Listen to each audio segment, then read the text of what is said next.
lights are off and away they go. Extremely loose. He's managed to hold on and they get He missed the complete that. It's crazy stuff. Side Freitas is on the grass on the infield floor. He slides through. He tags Richard Eck.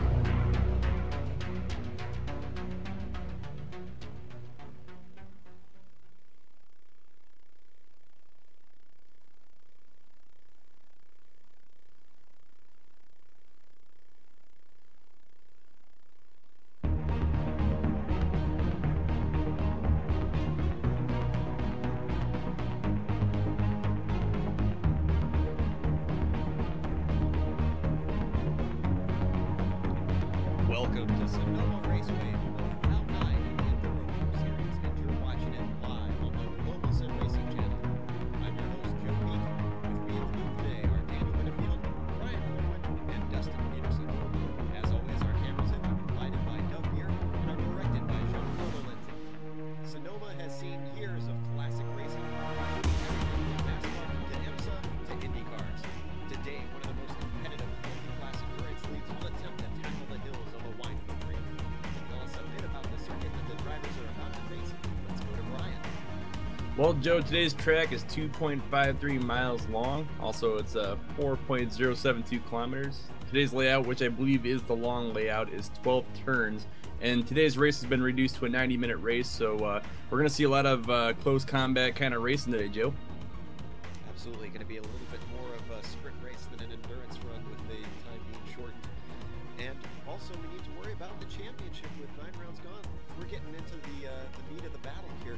And the HPDs in this championship is provided by Sim Seats, by the way. What is it looking like, Daniel? It's looking pretty interesting. Joe has lead championship in 200 points. Remember, he didn't race at Montreal, so his lead's been cut down to 42 points to Iker Estefania. Mark Mucky third, Romain Sayers fourth, and Lars Conrad fifth. Meanwhile, in the C2, I believe it's one of our closer championships. What is it looking like over there, Brian? Well, right now, Manuel Sanchez, despite not being here today, is in the lead with 181 points. David DeRoche has 116 points. He trails by 65 points. Stefan Overgaard with 114 points. He's just 2 points behind David, so very close there. Andre Martins is in fourth place. He has 106 points. He's trailing by 75. And Francisco Esteve Albert has 104 points, and he trails by 77. And then in our C3 class, Dusty, our current leader isn't here yet again, it looks like. Yeah, definitely, and that could get actually pretty tricky for him. João Cardoso currently has, of all the races that have been here, he's had a perfect record, but he's now missed 2 if you include today. That makes the points battle between first and second class pretty close right now until we start figuring in those drop weeks. So we have João Cardoso in the lead with 215 points. Patrick Pitchler nipping at his heels with 187 points. Tom Valentini in third with 138 points. And Paulo Martins had managed to cram himself up there in a tied points battle with Andreas Allensberger, both at 106 points. Meanwhile, we also have the Gentleman's Trophy, which is for the cleanest driver. João Vaz is leading that at 119 points. João Cardoso is at 111, 8 points back. Then in third, it's Manuel Sanchez at 96 points, 23 points back from the leader. Then Patrick Pitchler is sitting in fourth at 83 points. And finally, down in fifth, it's David DeRoche at 81 points. Well, as you can see, there are no cars on the track at the moment. The drivers are in a driver's meeting, going over their usual rules and making sure everything is copacetic. But as we wait for them, we're going to take an onboard lap and see what it's like around here.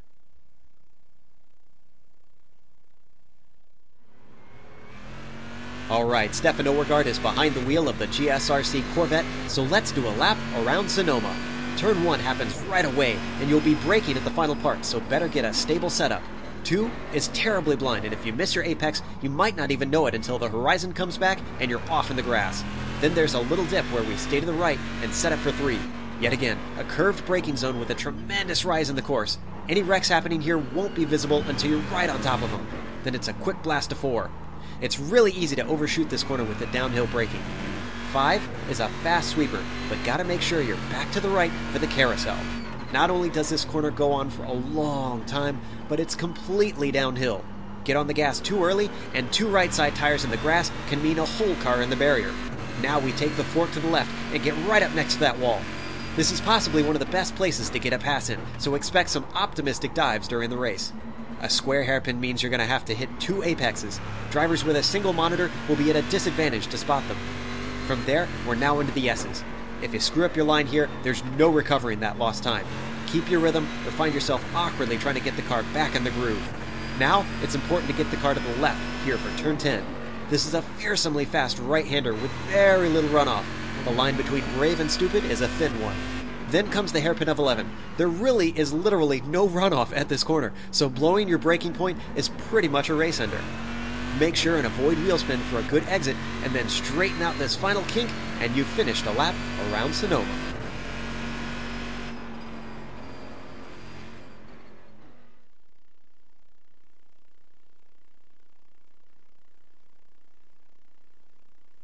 Welcome back, and we've got cars lined up on the grid now. We're about to take our pace lap around here, which means we are ready to give you the grid for this race. And the HPDs, what are our top 7 looking like?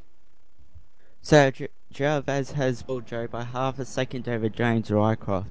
Robert Tinsey 3rd, Iker Estefania 4th, Mark Mucky 5th, David Williams, a new driver, in 6th, and Romain Salyers in 7th. Meanwhile, we have our Corvettes in the C2 class. Brian, what's that looking like? Well, Stefan Overgaard snuck in and took the pole for that class right at the end of qualifying, so Stefan Overgaard's going to be in first place. David Grosh will be in second. Third, we have Andre Martins. Fourth will be Nacho Lamorti, and Albert Danili will bring up the rear in fifth. And in C3 with no João Cardojo, it looks like a bit of a different face up at the front there. Yeah, we've got all 3 Pure Racing members right up front. Patrick Pitchler first, Andre Salomonsberger second, Tom Valentini in third. Behind him, Cedric Finzak, Simon Carr, and Jarek Lawson bringing up the back of the pack. Now you can see as the drivers make their way around this circuit for the pace lap, and you can see on the onboard as well just how blind these crests are. And Dusty, I have to imagine one of the tricky parts of today is if trouble starts to emerge in front of you, you've really got to lift. Yeah, definitely. I mean, it takes a bit of a good judgment calls and things like that, good reaction time. It can be really tempting sometime when you see some wrecking out in front of you to just try to stay on the throttle and make it through and use that to your advantage. But more often than not, that really just works out badly for everybody. So people are going to have to keep an eye out, looking for smoke coming up over the ridge ahead in case somebody's spinning or kicking up some dirt, and be really careful. And Dan, these HPDs, they're going to be cornering so much faster than the other 2 classes, and with this track being mostly corners, I imagine it's going to be a little bit tricky for them. Yeah, it will be very hard. I was watching qualifying for the HPDs before, and Joao Vaz was just lifting through turn 10, which, if you don't know, is the really fast right-hand sweeper before you come into the hairpin complex at the end of the lap. I was like, and I know for a fact that the GT cars can't go that quick through that half of these corners. So it's going to be a game of patience, and it's going to be a game of aggressiveness at the same time. So it should be interesting to see how everyone handles it. Should be interesting to watch though. And the pace car is actually coming up to the pit entry right now as we watch Stefan Overgaard. Let's see if we can switch up to that HPD class because they are getting ready to go green. Just a quick reminder, don't forget our social media. You can contact us on Twitter at Global Sim or GSR channel. So don't forget to give us questions. We are going to get the green very soon here. They have to go all the way up to the line. Jalvaz is going to lead them to that line, and then they can accelerate. Nice 2x2 formation. Getting right up to that line, and now they hit it, and Vaz accelerates away. He leaves Wyckoff in the dust as they come up to that tricky turn 1-2 complex, up the hill, up to the blind crest, and it looks like everything is nice and copacetic, as though it looks like Tinsey is going to move himself into third. Meanwhile, we've got the C2 start. Yeah, the inside row was a little bit slow getting to the line. I don't know what the cause for that was. So Stefan Overgaard had a nice, comfortable run into turns 1 and 2. Right now, as we see them coming over the hill. Right now, everything's looking pretty clean. Joe, everyone's single file going up through the first half of the track. We'll get back down to the C3 class. C3 class is starting out real good. There was a little bit of a bobble right off the beginning as the cars sort of bunched up toward that beginning. Not the start of the race. Not quite sure when they should go or not. Patrick Pitchler has you know, being up in the front, he really had the advantage there and has gotten a good gap going on. And behind him, everybody's bunching up. We've already got some contested passes going at the beginning of the race. You might also notice that we only have 5 C3 cars running right now because during that pace lap, Simon Carr seemed to have some problems with his internet connection and dropped out of the race.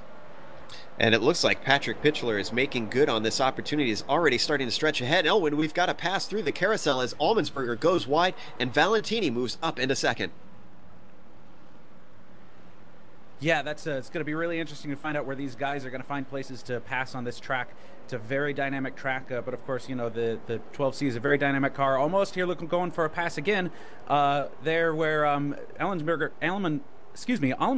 almost found room to get back ahead of him on that hairpin there. These pure racing guys are almost always going at each other, it seems like, every race in the C3 class, and this one is no exception, even with only 5 cars out there in this class. Just behind them, it's still hot for that last place position, though, as Cedric Finzak is trying to hold off Jared Lawson as they come to the hairpin.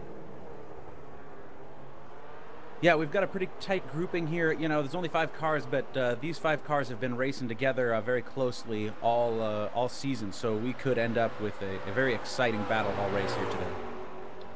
Yes, definitely allowing Patrick Pitchler to try and gap the field in these early moments, and that's probably going to be critical with all the traffic that these guys are going to experience down the line. So this is a really good opportunity for him to try and give himself just a little bit of leeway that the other guys might have to take more risks to keep up down the line. But this battle is definitely not over. Finzak didn't get a good run coming through turn 3A, but he was able to hold off Lawson, who is still in last place right now in this class, since we don't seem to have Simon Carr yet back. So I think Simon Carr's race might be over. If not, it's definitely a disadvantage. And then we've got Finzak going very wide coming through that carousel, still holding him off though. I guess he was just trying to square off that last bit of corner. Meanwhile, it looks like we do have a black flag for David A. Williams, our new driver, and that is for having the wrong number. He's going to have to serve a stop and go, Dan. Yeah, it is. It looks like he might have accidentally put an 8 instead of a 9 in front of his number. It's going to be hard to recover it, though. It looks like he might be in this battle with Iker Estefania and Mark Mucky just in front of him. He'll drop back from that. He'll probably drop behind the Corvettes and maybe the McLarens. So don't forget it is a very long pit lane here. So hopefully he can recover from the black flag though. Well, jump in if something starts to develop over there. Meanwhile, I want to stay with the C3 guys because Patrick Pitchler, who we thought was pulling a gap, has already been caught up by Tom Valentini. Was there a mistake that we missed, Dusty? I wasn't able to see that myself either. I just I glanced back and noticed Allmensberger right up on the back bumper of Patrick Pitchler, excuse me, Tom Valentini, right up on Patrick's bumper there. And of course, not too far behind is Allmensberger. So these 3 guys are definitely going to put on a show for us today. Which I think we're happy to see with a bit of a small field. Only 18 cars started the race, and even one of them didn't even make it to the line, it seems. Meanwhile, Valentini right up on that bumper trying to close in. This is a good passing opportunity here into this hairpin, Dusty. Yeah, definitely. You got a huge braking zone, the biggest one here on this track. You're coming off of that big, fast, sort of medium speed carousel, I suppose, into that straightaway. You know, so I mean, if you're really good at the end of that straightaway and you're good under braking, somebody goes wide on that hairpin, you can really tuck in under them there. Nobody really made it through that time. Well, Pitchler defended successfully, so let's go over to the C1 class where it sounds like we've got a change for position. Yes, we do, Joe. Robert Tinsley got past James Rycroft going into the hairpin. It looks like Rycroft outbraked himself a little bit, and Tinsley placed himself on the inside, got the drive out of the corner, and took the position away from him. But Gervais, I love it. I love how he races. He's just broken away over 3 seconds over the rest of the field. I love it. It's so cool. And, you know, we were talking about it a little bit before the race that James Wyckoff putting his car into second place was a bit surprising. So it looks like his race pace isn't quite up to his one-lap speed. Well, he did say after Montreal that he would have more pace here. He didn't have that much time to practice for Montreal. So I think this is more where he should have been, around Robert Tinsley. I believe that the two are relatively similar on pace, so it should be interesting to see how the inter-team battle between the two TNT teammates work out over this race. And you can see the HPD field is all still pretty closed up as well, even though Vaz is starting to manage to check out. But you can see on your screen just how close they all are together. We're on lap 5, so they've rifled a number of them off. And I'm pretty sure, actually, Vaz is, yes, he's closing up on the tail end on Jarrett Lawson at the end of the C3 field. So they're going to have to start dealing with traffic, and then things will get very interesting. Now, speaking of interesting, as I hop over to C2, Brian, I'm looking at Stefan Overgaard, who's trying to be chased down by David DeRoche. Now, these are two guys that I think are both going to be wanting a win. DeRoche hasn't gotten his first one yet in this series, but Stefan Overgaard has, but it's been since round 1 since he's been up at the top. So I feel like these two guys, with the opportunity to start on the front row, are probably going to be wanting to finish close to there. Yeah, and we do remember back to Montreal what happened with David when he was trying to chase down Manuel Sanchez at the end of the race. Hopefully that's not a repeat as we go back and see another close battle here with Stefan Overgaard, because that kind of pressure can really get to a driver, and the fact that he hasn't had a win yet this year is really kind of starting to weigh down because they're running out of time pretty quick. But right now, the front four Corvette drivers, the C2 class, are running very close together. Stefan Overgaard started out very strong on cold tires, but now that David got some heat down there, he's been catching up quite a bit. And Henri Martins and Nacho Lamorti are also not being left behind because they're all running similar paces, all running in the same within a second of each other per lap. So right now, good racing from the C2 classes. Henri Martins makes a little bit of a mistake there, but everything seems unharmed and we keep going. Oh, and it looks like Overgaard has a huge mistake into the hairpin. That's turn 11, and right now it looks like David DeRoche and Henri Martins are going to get around. Never mind, it looks like Stefan Overgaard is going to keep at least one of those positions back. Unfortunate mistake, Joe, from Stefan Overgaard. And we're going to hop to replay here in a second, I believe, to watch that mistake. As we were on board with DeRoche when that went down. That was coming into the hairpin. You can see now coming out of that fast right-hand sweeper. And it looks like he just simply outbraked himself. The pressure obviously already getting to him. Thankfully, he managed to keep it out of those tires, which I wonder if we're going to see somebody bend into that at some point today, Brian. Yeah, Joe, that hairpin there has always been sort of a death sentence. If you think of all the people that have crashed there throughout the years, it would be very unfortunate that would happen today with such a little field in the Corvette class. But right now, David DeRoche is going to capitalize and have that clean air in front of him. And it looks like Henri Martins is running a little bit stronger than Stefan Overgaard. Hopefully, that mistake didn't get to Overgaard's mental state, because right now, Henri Martins is a very quick driver, and Stefan can't afford any more mistakes this early in the race. Meanwhile, we need to get to the C1 class because traffic is really bunching these guys up. I don't think I've seen the second this close so far this race. The second through the fifth, Robert Tinsey. I was going to say Robert Tinsey had to take huge avoiding action between, I believe, that was Andreas Almensberger. He was trying to get around through the carousel. He almost went wide. Now he's in the midst of just a bunch of guys trying to get through this pure racing team. I'm sorry to interrupt there, but I just was looking at the screen and we saw Tinsey really struggling there. Wyckoff is trying to get up behind him, and he's lost ground now with this traffic. It looks like Mucky tried to make a sneaky pass on Iker Estefania there by using... I'm not quite sure which pure racing car that is. I think that's Tom Valentini as a pick. Mucky has a look again into the hairpin, but doesn't get it stick.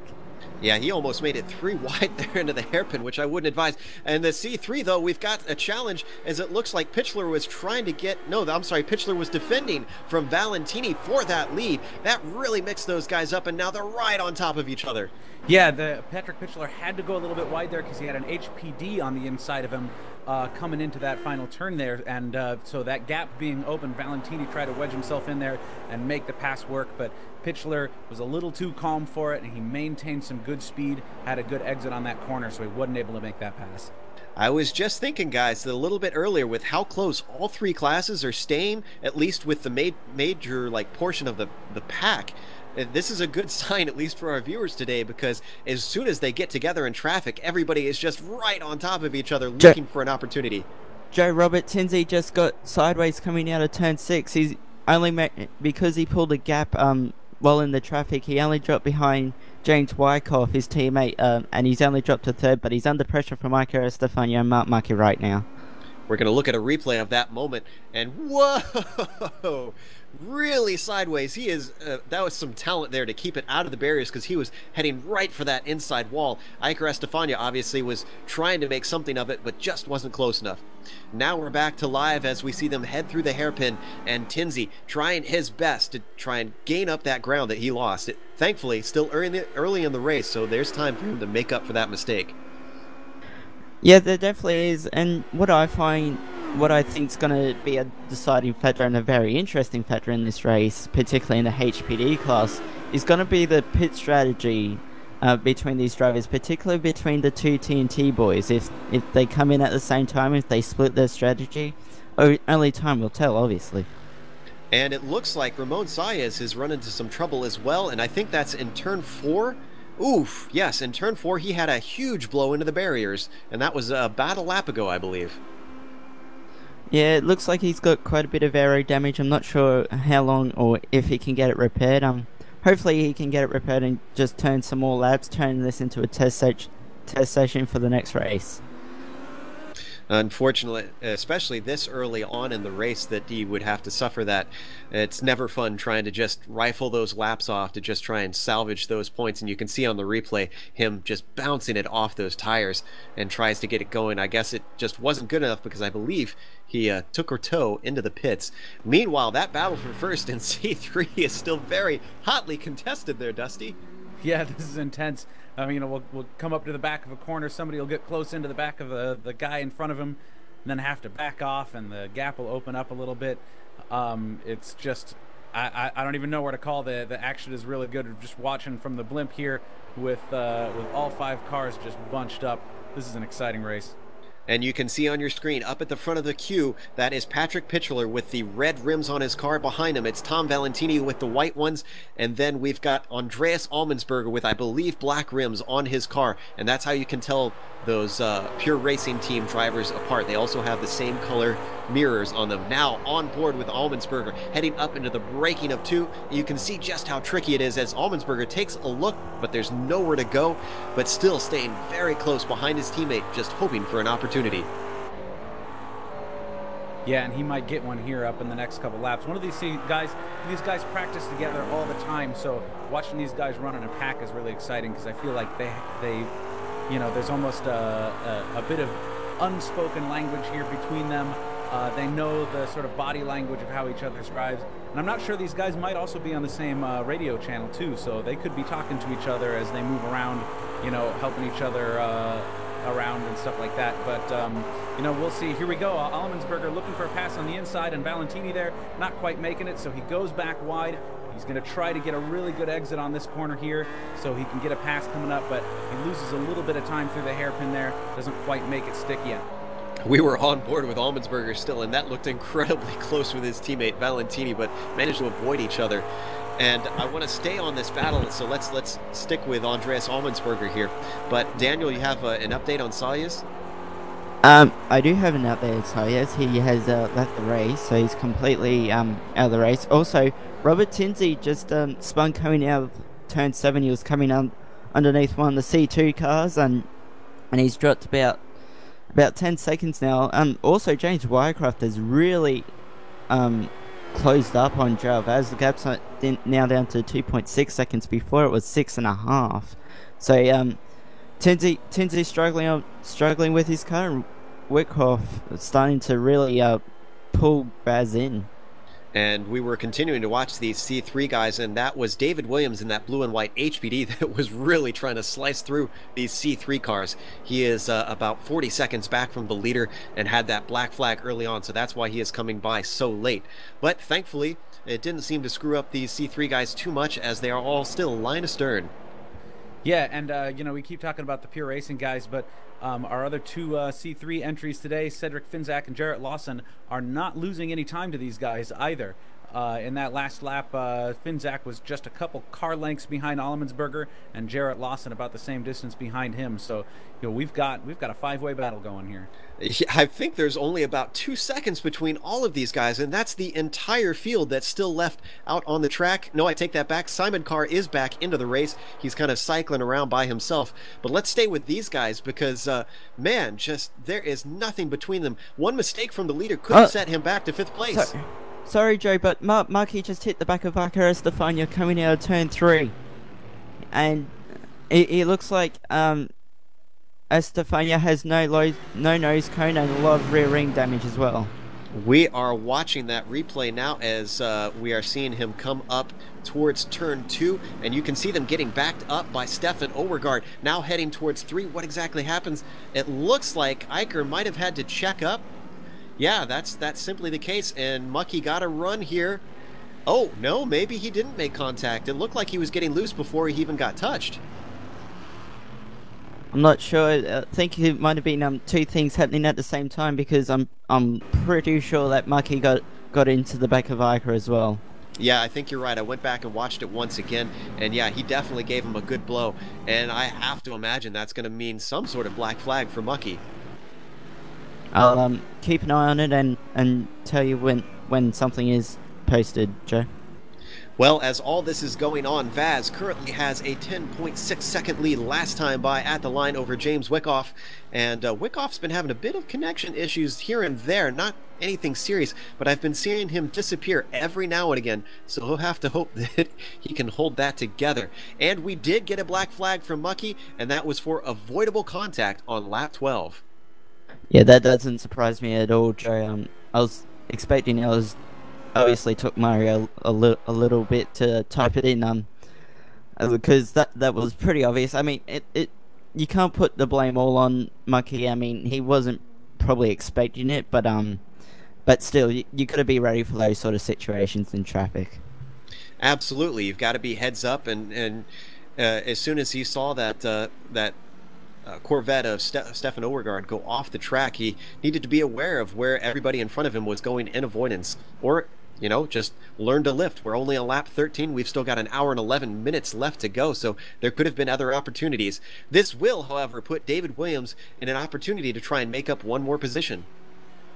Yeah, because I'm not sure if the penalty is the same between having a different number, or the wrong number, I should say, and hitting someone, but it could end up very close between Mark Mucky and David Williams. They seem to have a similar pace at the start of the race. Okay. Also, Eicher Estefania has DNF from the race as well. Oof, and he's obviously making some chatter.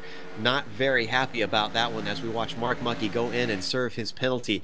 Now, in the C2 class, Brian, I'm hopping back there, and I see that David DeRoche has got a fairly healthy lead over Overgaard, and I'm wondering if these mistakes from Overgaard are really hurting his chances to try and capitalize on a second win. You know what, Joe? I don't really think it's coming down to Overgaard's mistakes as much as it is coming down to the fact that the HPDs caught all of the Corvettes at an awkward part of the track. Robert Tinsey was stuck behind Nacho Lamorti for quite a long time, and when he finally got through, he tried to pass Andre Martins and Stefan Overgaard at the same time, and I think that's when the spin happened. Now, also, we had a couple other cars from the other class come through the C2 traffic, and that slowed everybody down, obviously, with the side-by-side racing. So right now, David Drosch with a lot of pace, looking very strong, but I'm wondering how much of this is artificial because of the traffic. Overgaard's looking very strong right now, Joe. Now, I want to talk about the pit stops a little bit because we're getting close to the window. Because, Brian, I have to imagine that this pit entry could cause a few problems if guys are getting greedy. Exactly, Joe. Well, it comes in, the entry for pit road comes in on the left side of the hairpin, and we'll see it coming up here. It's on the left side. You'll see like a barrel or a tire wall, and that's where the entry is. Now you gotta go all the way around, and then the speed limit starts. So it's very easy to go in there too fast and hit the wall, or maybe misjudge where you are on the track and hit the inside wall as well. So very tricky pit entry for this track. Sorry to jump in, but we had some contact in the C3 class. We had Allemansberger and Valentini get into each other coming around the carousel, and so we now have Looks like Valentini has dropped back into fourth, Cedric Finzak in third, and Allensberger is now back up, or it's now up into second. And that's just what I was talking about earlier, about little mistakes are really going to cost these guys big, with nobody really being able to get any distance from each other. And I think that's coming into play, especially so with all the very difficult corners, as we watch a replay of Valentini right now coming through the carousel. And you can see he was actually challenged by Finzak there on the outside coming towards the hairpin, but was able to successfully defend. Just a lot. There is so much going on this track. You can see on the replay they had João Vaz coming through as well. So these guys just had a lot to pay attention to. I'm not too surprised, Dusty, that we're seeing some mistakes and some contact this early on. There's just so much to focus on around this track.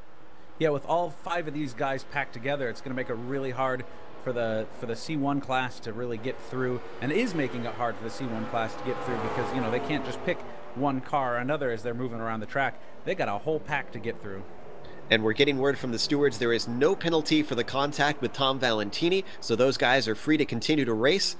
And it's good to see. I'd hate to see this get broken up, but I'm seeing Tom Valentini trying to hunt down Cedric Finzak, who just went off. Now Finzak goes to the inside, defending into the hairpin. Valentini clearly outbreaks him, goes around the outside. Finzak might be able to come back. They're still side by side coming around the exit, and it looks like Finzak did not get a good enough exit as they head into the single file S's, and Valentini moves himself back one more spot to make up for that mistake. Yeah, Finzak just gone a little bit wide and got into the dirt coming out of the carousel there. Valentini was able to really capitalize on that, but he didn't quite get over side of him right at the beginning, which means he had to lift just a little bit to dodge Finzak after he made that move, and otherwise he would have got past him very cleanly on that straight. And there almost was an opportunity for Finzak to try and come back as Wyckoff was cycling through those guys once again to put him another lap down, but just not a good enough exit from Finzak to get up there, as, he closes up heavily under turn 1, but can't make anything happen into 2, up over that crest, now down towards 3, and once again back line astern with Valentini, just really looking for any opportunity to come through. Now, I found that interesting that he closed up so much through 1. Is there a different kind of sort of lines that they can go through 1 up towards 2, Dusty? In this car, I think, yeah, it's a little bit varied. You'll see these guys running kind of different lines depending on how... Sorry to cut in, guys, but James Wyckoff just went around at turn 6, the carousel, while trying to go around, I believe it was Patrick Pitcher, actually. I think it was Andreas Allmansberger. Go ahead. Oh, sorry. But it looked like Andreas sort of had a moment coming into the corner, and James went around in avoiding it. And we're watching that right now as they come down around 5, now into 6. Yeah, he was just a little bit outside the line, and I think he got caught off guard, but it looks like it was a harmless spin, and he was able to keep it going. Now, did he lose any positions out of that? That's the question. No, he didn't, but he did lose a lot of time to Robert Tinsley. He's within his sights now, so it'll be interesting to see if Robert Tinsley all of a sudden becomes quicker than his teammate. Yes, so this is allowing Tinsley to try and get back into the game there. Meanwhile, I'm trying to check on Williams and Mucky, and it looks like Williams did get by Mucky with that black flag. So Mucky, who has probably got a little bit better pace, is going to have some ground to try and make up here. Yes, but he's got the time to do it as well. We still got over an hour left in this race, so there's still heaps of time. Plus, as I said earlier, the pit strategy is yet to play out, so there's still a lot of things to be done and to see and to happen. Yeah, in fact, about an hour and 5 minutes we're seeing on the clock for this to go as we watch Mucky go around that final hairpin, now through the kink of turn 12 and across the line to tick off lap 17. So he may be 5th overall in the 5 left that are running in the HPDs, but like you said, he's got time to do it. And we're getting word on something going on? Yeah, James Wyckoff just went off at the carousel again, and this time he hits the wall. This time he has hit the wall. It looks like he's got a bit of damage down the right side, and this time he also lost a position to Robert Tinsley. And we're watching the replay. Unfortunately, he went just off screen. Let's see if we can rewind that a little bit and pull a different camera angle. Now we're hopping back a little bit yet again. Now he's coming through turn 4, so we'll get to it in just a second here. down through that very fast right-hander of 5. And once again, he had Finzak there, so I'm wondering if the arrow is just kind of messing him up when he's got a car in front of him. Just spears off the track. Ooh, that was a hard hit. And I'm wondering if he's got any suspension damage, because that right front really took a blow. And it doesn't look like... Speaking of cars, sorry to interrupt there. Speaking of cars going off the track, Andres Allmensberger got loose on the backside and winded the wall hard. He is out. He's actually into the pits right now, it looks like. He hit very hard, was able to limp it around the track. There's no way they're going to fix that car. I'm checking to see where exactly that was, and that was... Oh, I'm sorry, I thought it was in a very unusual corner there. No, that was in the S's, actually. Yep, it was back in, like, I think about 8A. Ooh, wow, that was a huge hit. And we've got another car off. That was Lawson. Everybody is going off. I am surprised that everybody is going off at the same time. Is this something with tires, or what exactly is going on, guys, between these classes? I'm not really sure. I couldn't tell you here. I haven't run the car on this track long enough to really see how the tires, affect. But I don't feel that the 12C at least really has that bad of a fall off. It could just be, a little bit of mental taxation or whatever. People running in that sort of tight pack for so long, and then as soon as things start spreading out, your mind shifts a little bit. You might relax a little bit because you don't have that car right in front of you, and people start making mistakes. And we're watching on the replay of Jarrett Lawson just spinning off into the barriers, and I don't think he got too much damage there. He continued on, and his car looked decent. But yeah, I was going to say, it just could be that, like you said, the mental taxation of this course. This is a very intense course, just a lot, Brian, for these guys to worry about, and so many very difficult corners to try and get right every single time for 90 whole minutes. Yeah, and typically when we see cars racing here, it's either NASCAR where they run single file throughout, or IndyCar where every once in a while you can see the two-wide kind of racing. But with the GT cars, you're not getting the same downforce as you would in an IndyCar or any other kind of prototype. So I could see maybe these guys are just having some trouble keeping the car planted with all these elevation changes, like you pointed out. Like Dusty said, I don't know how much of it's the tire model or the tires falling off. That's hard to say, but right now I just think everyone's running so hard, they're hitting a wall and just need to kind of relax a little bit before they cause themselves any more positions. Well, one driver that can't relax too much is Stefan Overgaard, currently sitting second in his class in C2, with Andre Martins not far behind. And I believe the battle for the championship right now is between Overgaard and Martins. Is that correct, or is it Sanchez? I believe it's Sanchez, but I had to go and pull up the points chart once again, but I do know Overgaard's pretty close to somebody within 2 points. So like you said, this is an important battle, regardless if it's for first place or second place. They're very close in the standings, and they've been producing some very good racing. And it looks like from what we're seeing in the points, actually it is important between DeRoche and Overgaard, because DeRoche is ahead of Overgaard, second to third in the points. And then Martins is just behind Overgaard, both in the points and on track right now, as they get passed by the HPD of Jalvaz. Meanwhile, it sounds like Wyckoff and Williams are starting to have a battle develop. And it's over. I'm sorry. It's all good, Joe.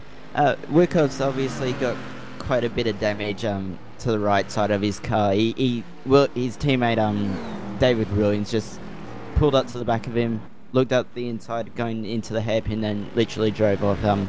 So I'm pretty sure Wyckoff doesn't have quite the healthiest car out there right now.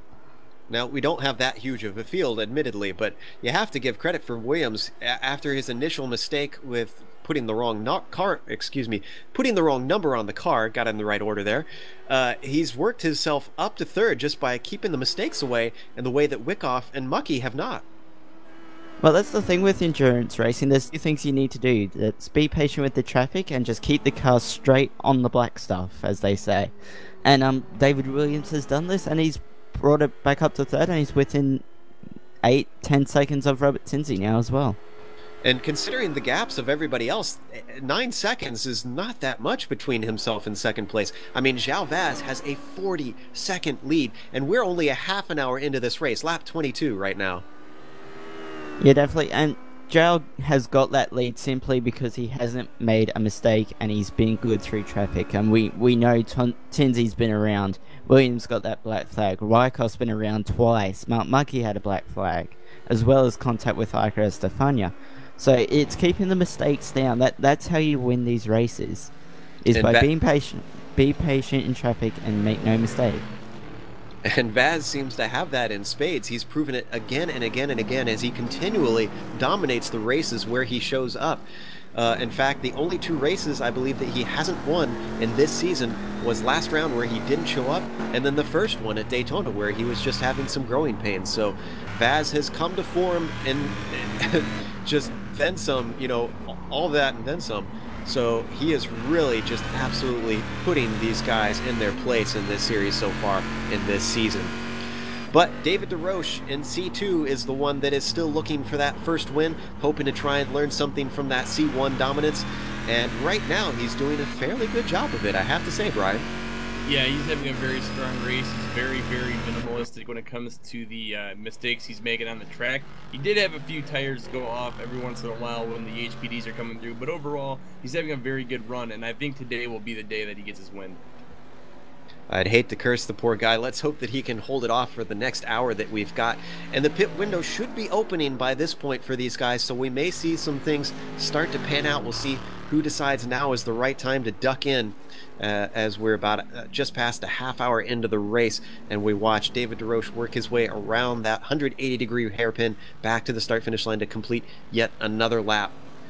So things are starting to pan out for these guys, and it's looking like we're getting a feel for how things are going to work out. Patrick Pitchler did have his first win last round, if I'm not mistaken, Dusty. Is that correct? Or no, I'm sorry, that was 2 rounds ago. Yeah, definitely. I mean, well, basically, when seems like when Joao Cardoso is not here, Patrick Pitchler is happy to take the first place.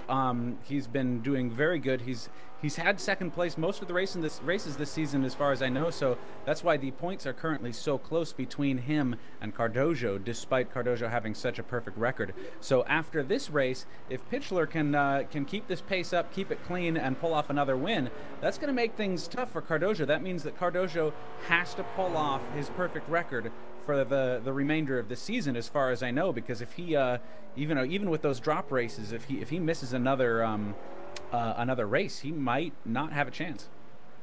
Meanwhile, let's jump back to C2. Oh, and Stefan Overgaard is off the track, and it looks like he's going into the barriers. Oh, after holding on to second place so well, it looks like he is running into trouble yet again. Is his car handling okay? That is the big question. We're going to go back to that replay. That was an unusual place, Brian, for him to spear off like that. Yeah, we'll have to wait and see what happens, Joe. From what it looks like, he might have just gotten the throttle a little too hard coming out of the hairpin, I guess you can call it, and then he just totally went off to the left there. I know that's a bumpy part of the track, and if you hit those berms, you're going to go for a ride, so maybe he did a tank slapper, as we call it, and bottomed out there, and that's what caused him to have such a violent jerk to the side.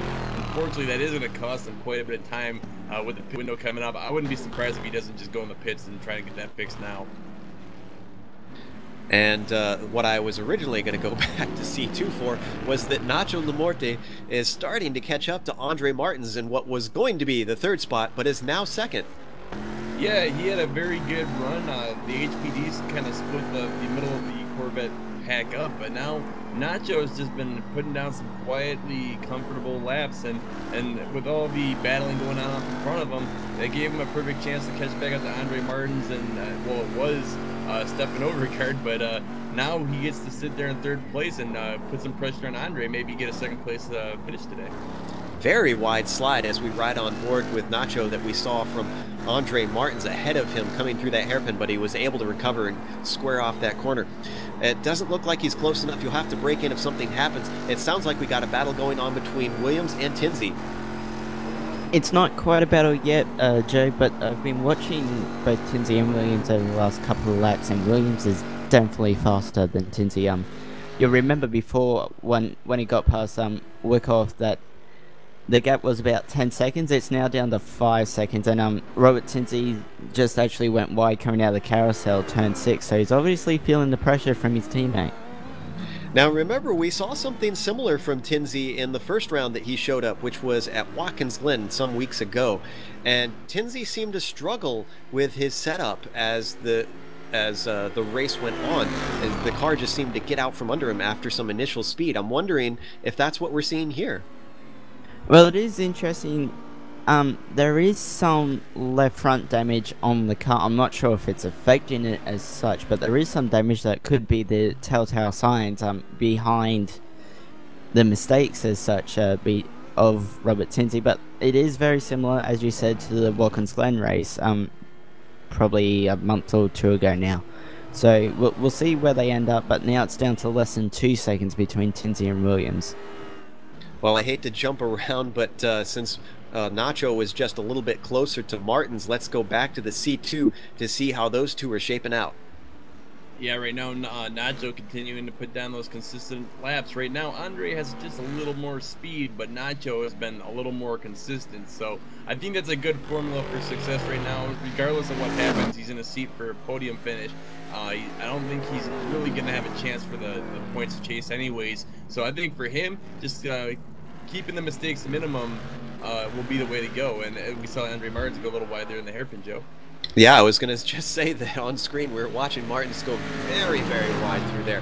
And this has allowed Nacho to get right back up. Like you said, that consistency really seems to be the thing here. And I would think that guys would be more erring on that as he really closes up under 2 and now is right up on the back of that orange and white car trying to hunt him down.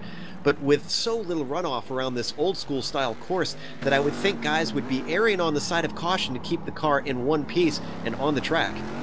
Joe, you read my mind. I do believe this is one of those tracks where maybe pace is the primary goal here. You should definitely try to keep the car planted at all times.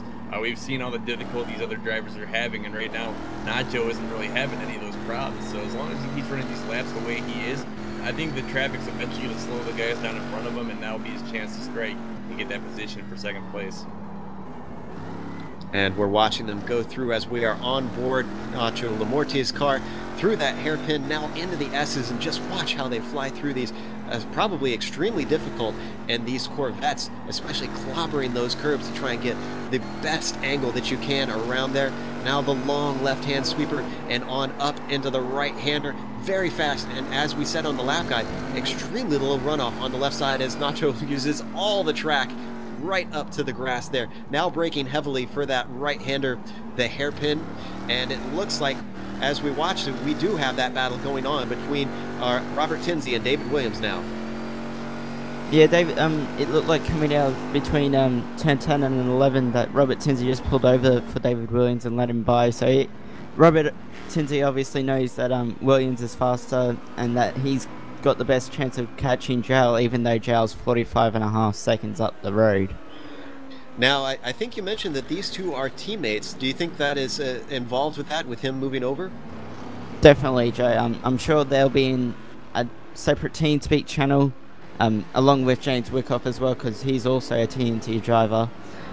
So I'm sure they'll all be talking to each other, doing strategy, as we just saw Tinsey moving over for Williams as well.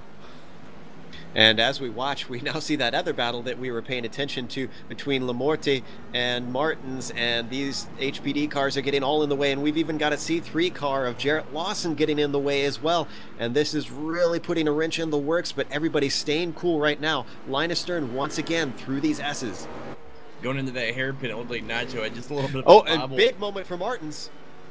Martins was off the track. This has allowed Morty to get right up behind him. I'm amazed that Martins was able to keep it together. Is Lamorte going to try a pass? No, he's a little bit too far back, but he's going to get balked, and he's actually heading into the pits anyways. Yeah, it looks like Nacho read right between the lines there. There's a lot of stuff going on in front of him. It's probably best now to jump into the pits and do what you got to do. Let Andre deal with all that traffic and slow down as much as he can now. So I think that's a good call for Nacho.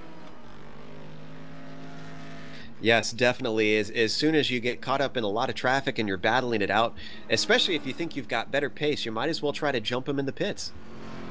Yeah, and it looks like right now he hit his marks perfectly, so Nacho might have a good, quick, relatively quick pit stop. So let's go through the order of each class now that pit stops are starting to take place. Zhao Vaz is leading in the C1 class. David Williams has moved himself up into second impressively.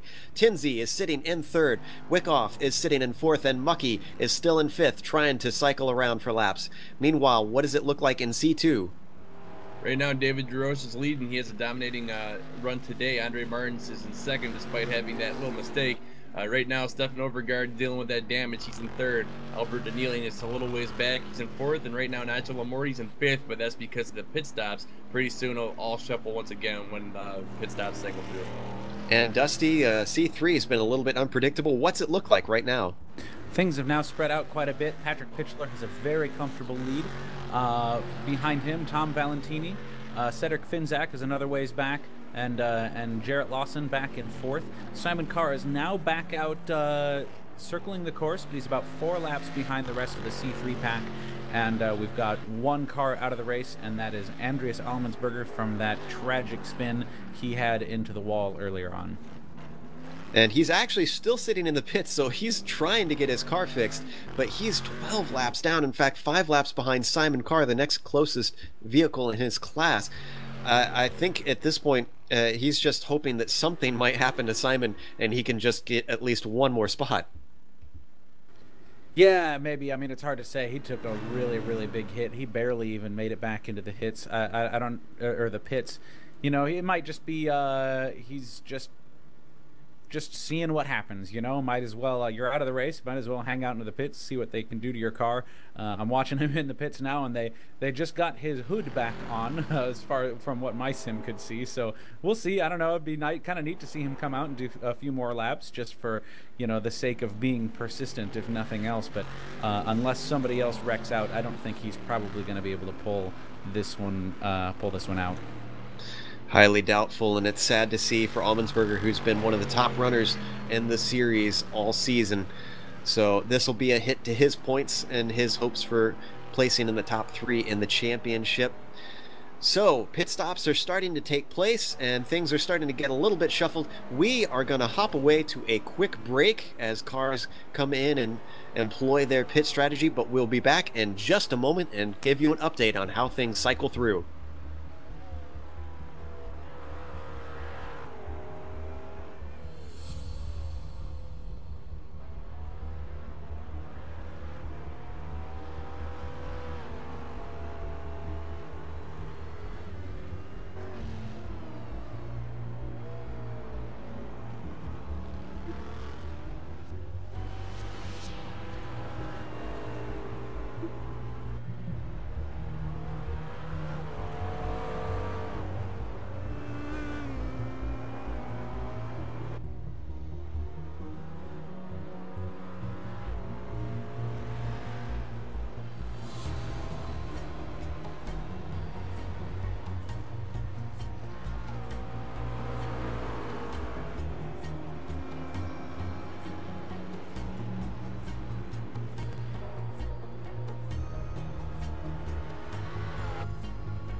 Welcome back to Sonoma Raceway, where we're watching 90 minutes in the EnduroPro series. We have 40 minutes left to go. We're past halfway as we watch Mark Mucky. You just saw on your screens, though, João Vaz finally had a moment where we think he might have had contact there.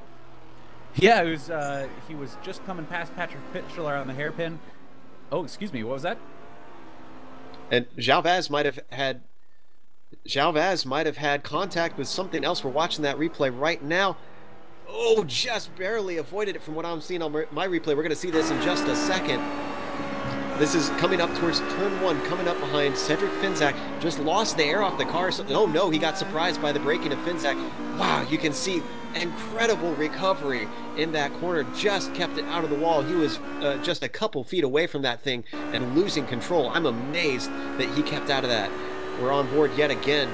Just watch this incredible reaction. Whew! Oh man, just a split second later and he would have been into the barrier.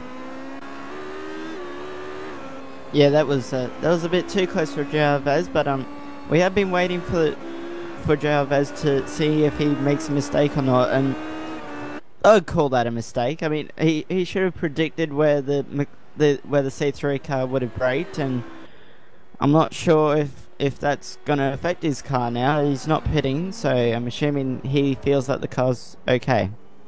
I don't think he touched anything. I didn't see anything on my screen that he actually made contact with, but it was just a very scary moment, I'm sure, for Vaz after putting together such a good lead. He was very patient, waiting behind Finzak to try and get himself by. Now we see him through that same corner coming up through 2 and clearly past Finzak and with a lot of open road in front of him, honestly. But twice, almost within a lap of each other, having problems with the C3 class here for Vaz. Yeah, I mean, he doesn't need to push. He can be patient, can João Vaz. He's got a 50-second lead over David Williams. Yeah, he's still got to make his stop, but Robert Tinsley's the first car that's made his stop, and he's 1 lap down, so Vaz doesn't need to worry about having to rush through this traffic, so it's surprising a little bit that he's making some of the moves that he is. And speaking of pit stops and things cycling through, I'm keeping an eye on Mark Mucky, who has yet to pit, and that is how he is ahead of Robert Tinsley. And I'm curious to see how things are going to cycle out between these guys. I think he's going to lose a lot of time, so I don't think he's going to be in front of him. But I was kind of watching, wondering if Mucky could possibly start to run him down, since we've seen Tinsley struggling. I'm not quite sure about Tinsley. I think what we will see when Mark Mucky does pit, Joe, is that he should jump James Wyckoff. I'm not sure. I don't think he has the pace for Vaz, to be honest. I honestly don't think that. And even if he does, I don't think he's close enough with the time that's left in the race. I was going to say Mucky is an entire lap down on Vaz, although I guess that could change. Has Vaz been in the pits yet? I haven't actually paid attention to that. No, the top 3 haven't pitted. So Robert Tinsley and James Wyckoff have pitted. João Vaz, David Williams, and Mark Mucky haven't pitted. And I just saw some smoke where Mucky was.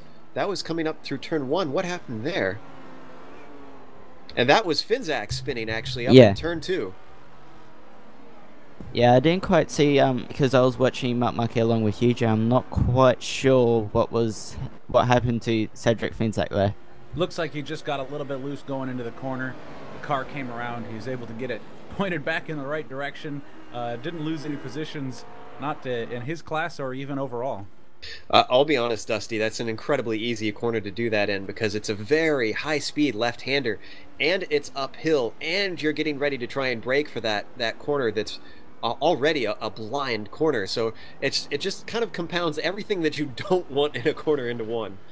Yeah, definitely. I mean, one of the things that's sort of hard to detect from a camera on the outside of a car for the viewers is it's not just the elevation change and not just, you know, the sharpness of the corner, everything, but the camber of the corner, so the sort of the roll of the corner relative to the direction you're turning. And this track has a lot of camber changes that are subtle, you know, that you really have to sort of feel out from inside the car. And that's one of the reasons why this track is very difficult. Well, we finally do have a battle going on, and as we watch Finzak, he's got Jarrett Lawson coming up behind him, and now they're getting split by, I believe that's Tinsley coming through. And this is the corner where Cedric had his problem last time by, and that HPD giving him a bad line has allowed Jarrett Lawson to really get up on the back, and this is for third and fourth position.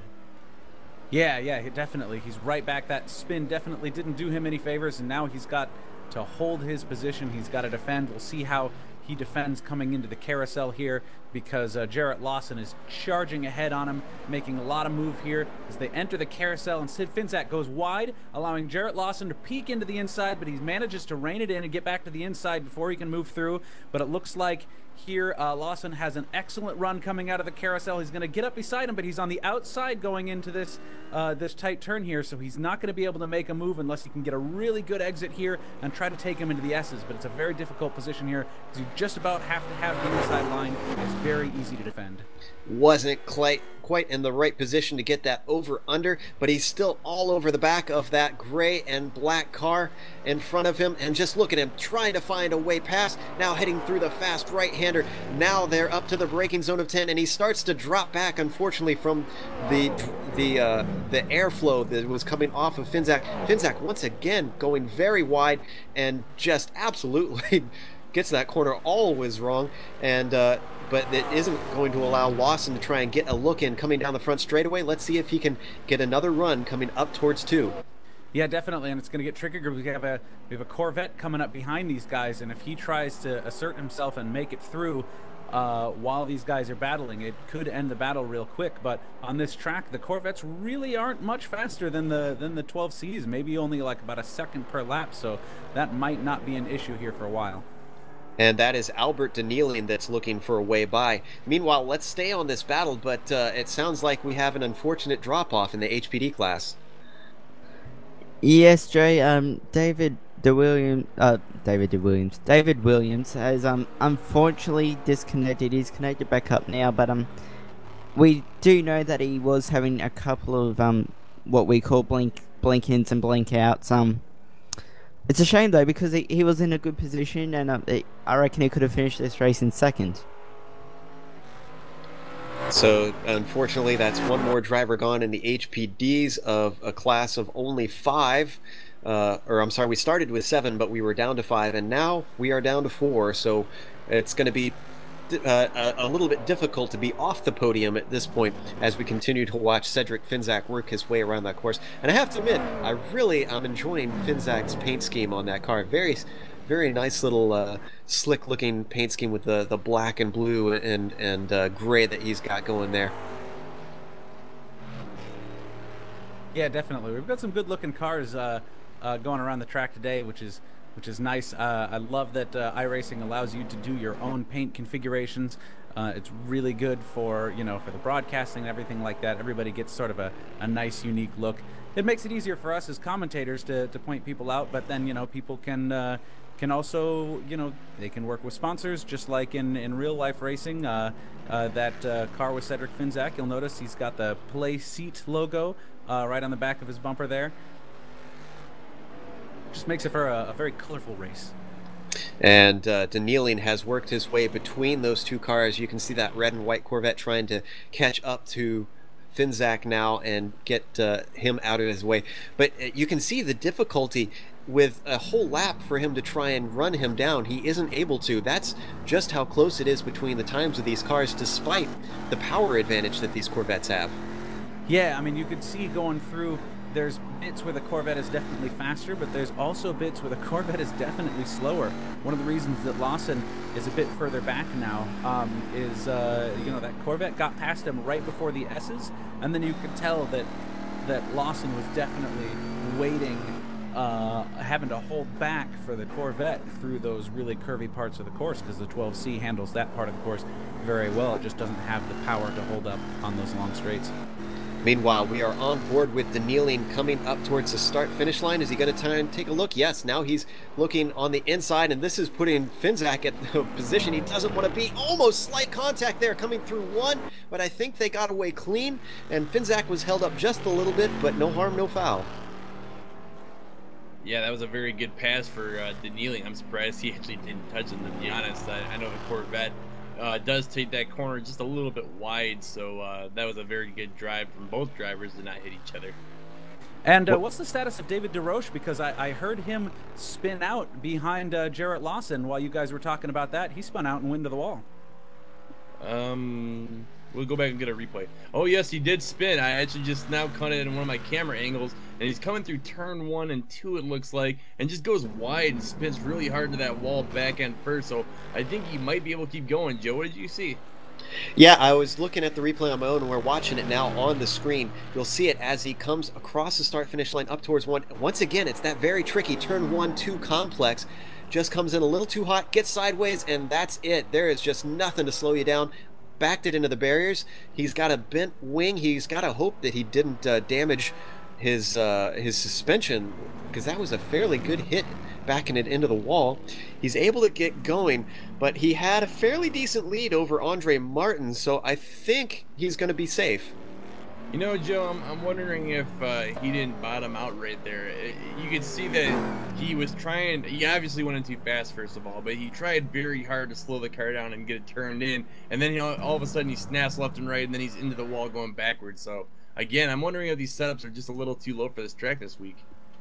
Possibly. And speaking of bottoming out, that's something also the HPDs have to worry about. But it sounds like our leader has finally made his pit stop. Yeah, David DeRoche is in the pit. I don't know if it's a going to be a full-fledged stop or just a quick splash and dash for the repairs. Either way, that is going to take him temporarily out of the lead, as Andre Martins was not that far behind. So Andre Martins capitalizing on probably another David DeRoche mistake this season.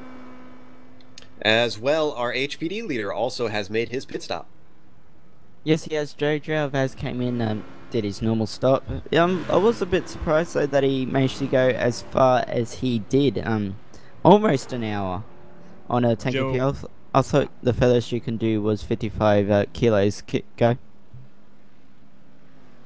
Never mind. I thought David DeRoche jumped out of the race, but I heard he was just flashing a little bit. So now he comes out right in front of Stefan Overgaard. Overgaard just barely misses him, as that was just the worst place. Talk about being in the wrong place at the wrong time for Overgaard. Almost takes out the former race leader, David DeRoche. That was a very scary moment for both of them. Now, as our leader in the C2 class, DeRoche has come out in third, I believe.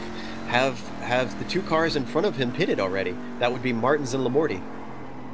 Yeah, Nacho did pit. Remember back when we had the McLaren and the two HPDs trying to pass through the field, Nacho did jump in early, so he's set. I don't know if Andre Martins has or not to be sure, but I feel like he has, due to the fact that half the Corvettes are a lap down to the lead lap HPDs, and then there's two that have not. So we'll probably know for sure in the next 2 or 3 minutes who all has pitted and who hasn't. And this is just proving once again what separates the winners from the guys that are just dreaming still, because once again we saw mistakes a week ago, or 2 weeks ago, I'm sorry, at Montreal from both Stefan Overgaard and David DeRoche, both potential winners there, and we're seeing it again from both of these guys, and they are both possibly out of contention, as Andre Martins should be our leader now. Yep, it looks like Andre Martins will be at the top of the list with the lead position, and Nacho Lamorti's will be in second. So David and Stefan both have a lot of work to do. They might need to start working together if they have any prayer trying to make up that time. But, you know, due to both of them having such big accidents, I think they're pretty much out of the race. Yeah, they'd have to have minimal damage for them to be able to keep pace and run these guys down after that, because they're a long ways back, and Overgaard seems to really be hassling DeRoche as they watch them head through turn 5. Yeah, it makes me wonder if DeRoche decided not to repair much of the damage, if any at all, because they both had very similar accidents, if you remember. Overgaard spun off into the wall and hit the back, I believe it was the left corner of the car pretty hard in the wall, and David DeRoche got all of the back of his car. So both of them are dealing with a little bit of rear damage, which might make it very difficult for them to battle. But nonetheless, Overgaard is looking very strong once again, as he's all over the back of David DeRoche. And I'm sure fighting for third place is not what DeRoche wanted to do with only 25 minutes left in the race, especially after so dominantly leading for most of the way around. just as he did in at Montreal. Remember, he was leading for most of the way, and then suddenly the pit stops happened, and we're still not exactly sure what happened, but he lost his lead and then made mistakes in trying to run the leader down. So obviously DeRoche has some work to do before he can get on that top step of the podium. Yeah, and that was a very unfortunate happening in the last race in Montreal. Behind the scenes, he had a little bit of an incident which cost him a lot of time at pit road, and then at the end of the race, he was lightning fast, doing everything he could to pass Manuel Sanchez, and when he finally had it lined up for a pass, he took an awkward line into a chicane and hit the wall. So those are the little mistakes he's been making all season that are really holding him back. We do think he has the quality and the ability to win these races, but you gotta deliver, and right now he's failed to do that. He's been coming into the fore, and he definitely has the speed. As earlier in the season, he wasn't up towards the front, but lately he has been. He just has to seal the deal, I think. Meanwhile, I am hearing word that Robert Tinsley and Mark Muckey are getting fairly close. Yes, they are, Joe. For the last few laps, Tinsley has really closed on Mark Muckey. Don't forget, Mark Muckey's probably got a little bit of damage on his car after that contact with Licor Estefania, and it looks like he's had a little bit of a scrape with the wall somewhere as well. Tinsley's definitely got the quicker car. I'm not sure when Muckey came in for his penalty if he serviced the car as well, because he could not get this far on one take of fuel. So I'm amazed and surprised at the same time. So I'm not sure if Muckey can get to the end or not. So it should be interesting to see, especially if he doesn't, and this turns into a really big battle until the end of the race. Also, just commenting on Gervais, his dominance, he's got a lap lead over the rest of the field. That's how dominant he is in this class, in this series. And we could see Simon Carr and now Cedric Finzak separating those two HPDs, but now Finzak has been passed by Tinsley, and it's down to these two, and Tinsley trying to make up that time. We're also going to have to keep an eye on our C3, because it sounds like a battle for the lead could be developing there. So Dusty, keep us informed if anything goes down. Yeah, definitely. Pitchler got held up by a whole bunch of traffic. He was surrounded by HPDs and Corvettes for a couple laps, and that definitely slowed him down, interestingly enough, and that allowed Tom Valentini to get back on him. So you can see now he is but just a couple seconds behind Patrick Pitchler at this moment.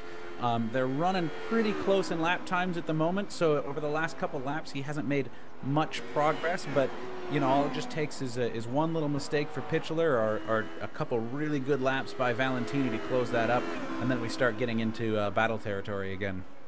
And we're actually still on Robert Tinsley here, who is in the C1 class trying to hunt down Mark Muckey, and that is for the second and third position. Now coming through four, and he closes up a lot under that corner and now starts to lose it as they accelerate away.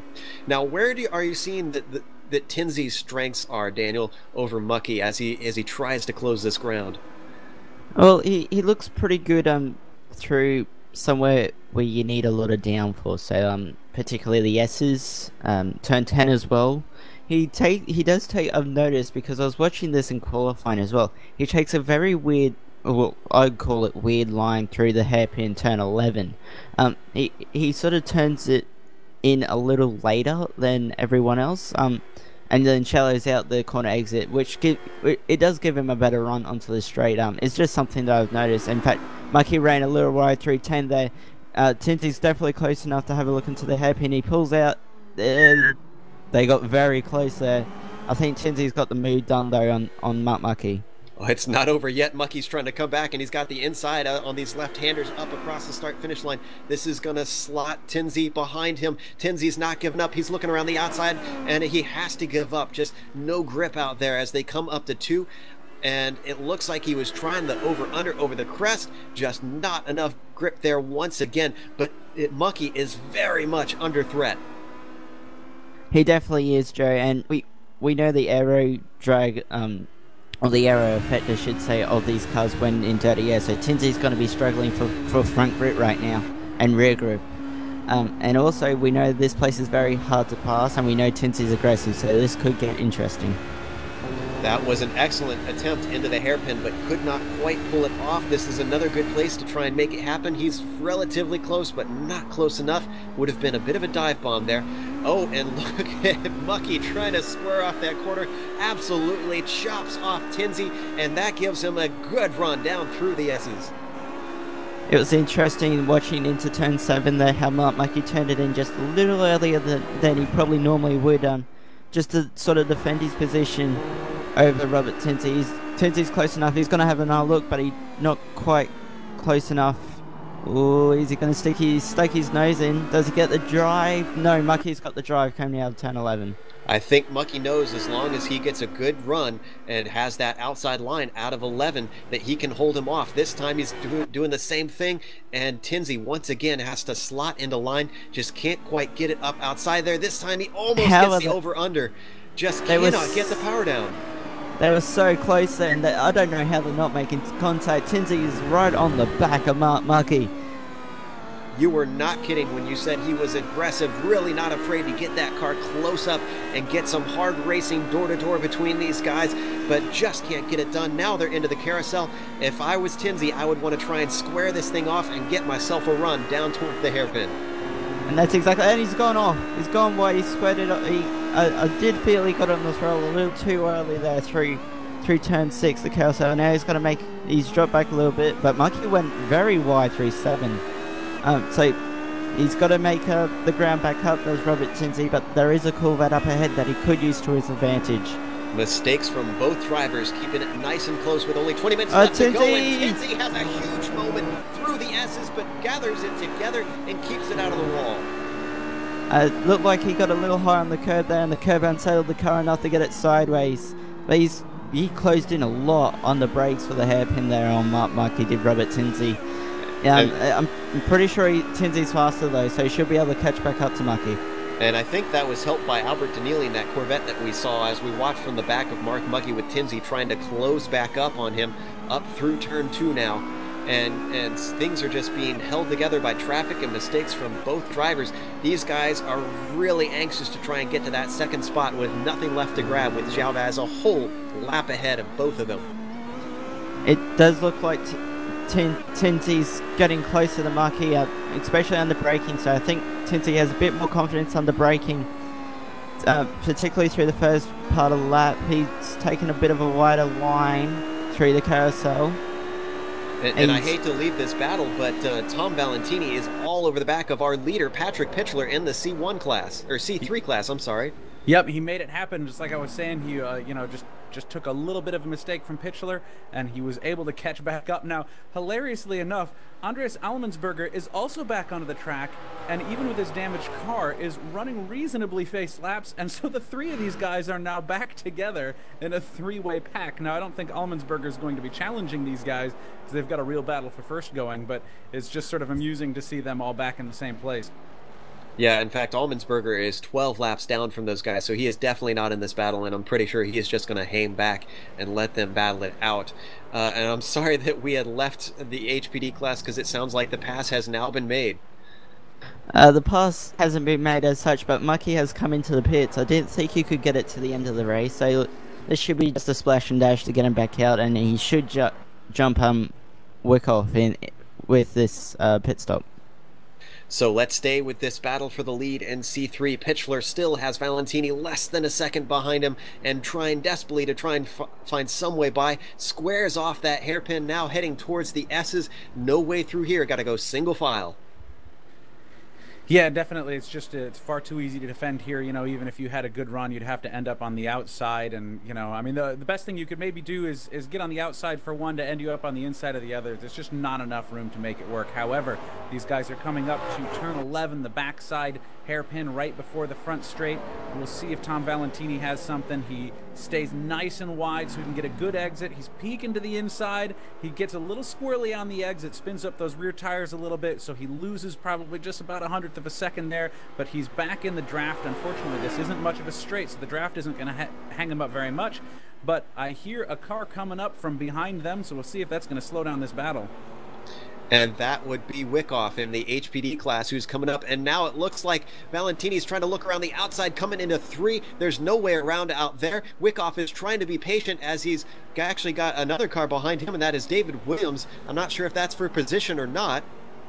That is not for position, as Williams actually is going by them. And this is going to run into these. This is definitely going to change the battle here, Dusty. Yeah, totally. These guys are running so close. Like that HPD coming on the outside of that carousel. That is a tough move. None of the other cars in this series could pull that without the downforce that those HPDs have.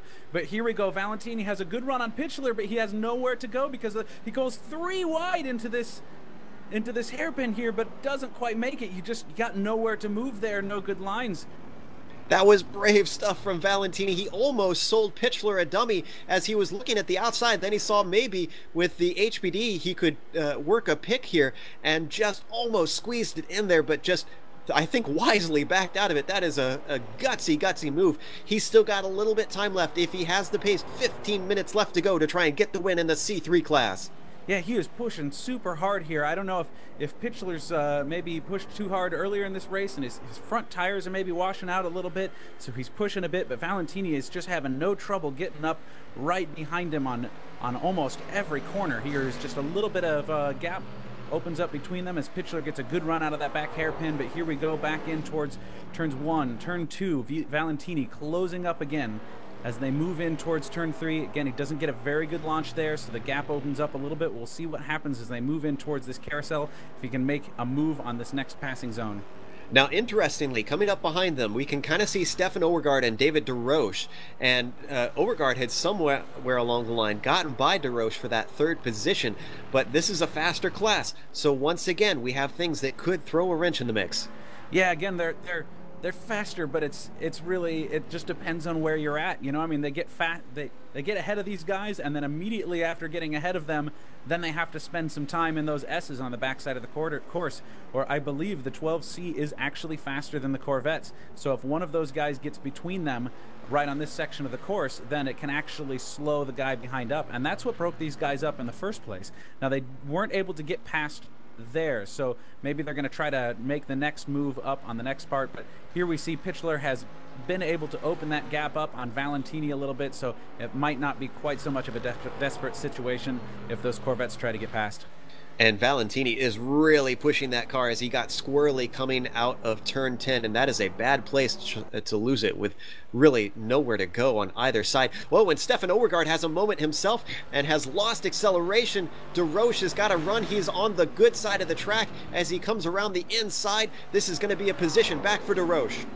Yeah, there was nothing he could really do there because the HPD was coming up so fast. I think he might have hesitated getting back on the track just for the fear of getting ran over. So that was a very good move for David DeRoche to capitalize on Overgaard's mistake, and that's what we've been kind of seeing here at the end of the race. You know, we really get screwed by the McLaren traffic up ahead is the 2 Corvettes because they're racing for position. And Overgaard is off. Oh no, I think his suspension might be toast. I'll go and do some investigating, Joe, and see what happened. I don't think it was the suspension. I think that Overgaard just got a little bit caught out by the HPD coming through, and obviously he's struggling towards the end of this race. His car doesn't seem to be handling very well. He has now very much lost touch with DeRoche, who was letting the HPD of Tinsey by, and unless Overgaard can make up some ground, I don't think he's going to get back up to that 3rd spot. Well, he was unassisted by anybody. That was a mistake on his own, and he did have a pretty hard hit earlier in the race. So I'm wondering if it's something to do with the tires falling off or something just doesn't feel right in the car, because that's 2 big mistakes in 1 lap. I'm willing to bet that something isn't right in Overgaard's car. Meanwhile, Jarrett Lawson did have an off at turn 9, and he was all the way into the barriers. Yeah, it looks like he's got some pretty decent damage. I'm looking at the replay on my monitor here. Lawson and Finzak have been trading spins this whole race and going back and forth. They actually had a pretty good battle going there that we unfortunately missed because we were covering the battle between Valentini and Pitchler and just fighting to defend that position. He pushed a little too hard, got a little loose, went into the wall pretty bad. So I think he's going to be pretty out of that battle now. Some of the battles have started to move away. I am jumping up to the top of the C2 class. Lamorte has not closed in on Martins quite yet, despite all the traffic and everything. But all it takes is a little mistake from Martins, Brian. We've seen this time after time. It's those mistakes that make the difference, and the lead could change in this class very quickly. Yeah, that has been kind of the storyboard for all of these C2 drivers this season. Every time someone has a good position or a chance to win, something goes and throws a wrench in it. So hopefully they can hold on for a couple more minutes and no more mistakes will be made, and we'll have Andre Martins on top. In fact, with about 10 minutes to go, we are watching from the helicopter as we follow Lamorte through that hairpin, and now changing direction and zipping back down the front straight. They've got an HPD between them, and that is Wyckoff, who has separated them. But we've also got a slower car. That is Finzak up ahead of Andre Martins that we can see now. We're on the blimp, and this is going to close things up potentially as he tries to find his way by this slower class car. And you can see the difficulty just coming over those crests as Martins just has trouble putting the power down, because that's his only strength over this C3 car, this McLaren, is trying to get that acceleration and blow by him on a straightaway. Yeah, it's all about timing on a track like this, but right now I think you should stay put because there's a bunch of HPDs trying to work their way through. It's not really worth the drama of passing the McLaren right now. Wyckoff was able to make his way by, and now he's got an opportunity up by Finzak, and it looks like Martins, yeah, Finzak is going to just make way. This is polite driving from Cedric, and unfortunately, it's not good enough to keep Nacho Lamorte back because now the gap has closed. Yeah, that's a great situation now from Nacho. He's been really working this traffic to his advantage, and now we have a battle for the lead. With only a few minutes left, this is a very exciting step. Oh man, Martins is really pushing the car. You saw him have a moment off of that curb coming through 8 and 9, and thankfully he didn't lose it, but he is really trying to use up as much of the track as possible, now closing up under braking into the hairpin. And is Lamorte going to be able to get himself a good run? Not quite good enough, but he's still holding on to the back. Yeah, it looked like Nacho had a little bit of a awkward setup trying to get into that hairpin, but he did make a very good exit, so he's still right on the back of Martins. I think he's going to go for a pass within the next 2 laps. Obviously, he's running out of time, but he is definitely running much faster than Martins at the moment, and all that consistency is really starting to pay off.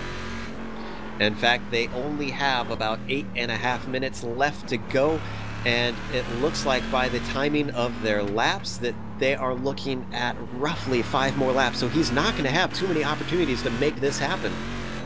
No, he will not. Valentini is off. Valentini is off that really tricky first corner that we were talking about before, uphill, off camber. He was pushing up close, tight behind Pitchler, and just the rear end snapped out. He goes over the grass there, and he noses into the wall. I don't know if his damage is going to be too bad for him to continue. We're looking at the replay of that now, and it's checking to see where the next car back, Cedric Finzak, was, and he's almost a lap down, so I don't think Valentini has to worry about losing any places. Now, as we watch the replay up the hill, you're right, just a little bit of oversteer, and he tries to correct, and there's no coming back. Yeah, he's definitely not going to lose any positions there unless the damage is too bad, but I see very little damage to the front of his car. That soft tire barrier really helped him there. Unfortunately, what that means is with the amount of time that we have left in this course, or in this race, he's not going to be able to catch up to Patrick Pitchler unless something very catastrophic happens up at front. Meanwhile, that battle for the lead in the C2 class, Brian, it looks like Nacho might be crumbling a little bit. Yeah, I don't know where his pace went all of a sudden, but he was going from very quick and racy to kind of just laying back now. So I'm wondering if maybe he's pushing a little too hard and he's just trying to not make any more mistakes at this point. Yeah, it's all the question of, is it worth trying to push for that win? And I'm pretty sure almost every driver out on the course is going to tell you, yes, push for that win.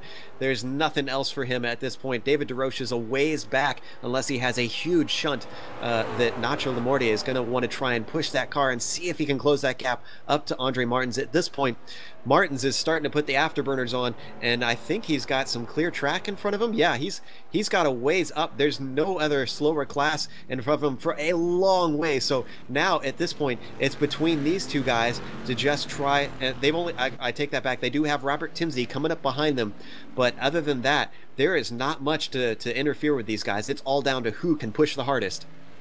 Yeah, as much as Nacho wants to win, I think he's Andres Martins is more excited for the position he's in now, because right now he's a little ways back in the points chase, and this is going to be a huge boost for him with only a couple races left in the season. So hopefully Andres Martins can just hold on to the lead for a few more laps and go ahead and get those extra points. Yeah, Martins is really going to want that to try and chase down Sanchez. And just to illustrate the importance of sticking with it in an endurance race, Dusty, it sounds like one of the C3 cars is going to make up a spot. Yeah, absolutely. At the very beginning of the race, we mentioned during that pace lap, Simon Carr had some internet connectivity problems and dropped out of the race, but he came right back in, even though he was a few laps down and started driving. Well, there's some things that have happened throughout the race, and that last crash with Lawson going into the wall, and Simon Carr just made up and just passed Lawson, because Lawson is now out of the race, and Simon Carr has moved up into 4th place despite missing a few laps at the beginning of the race. Well, even though our lead battles have started to peter out, there is still a battle going on track, and that is for the 3rd position in the C2 class, as Stefan Overgaard is still on top of David DeRoche.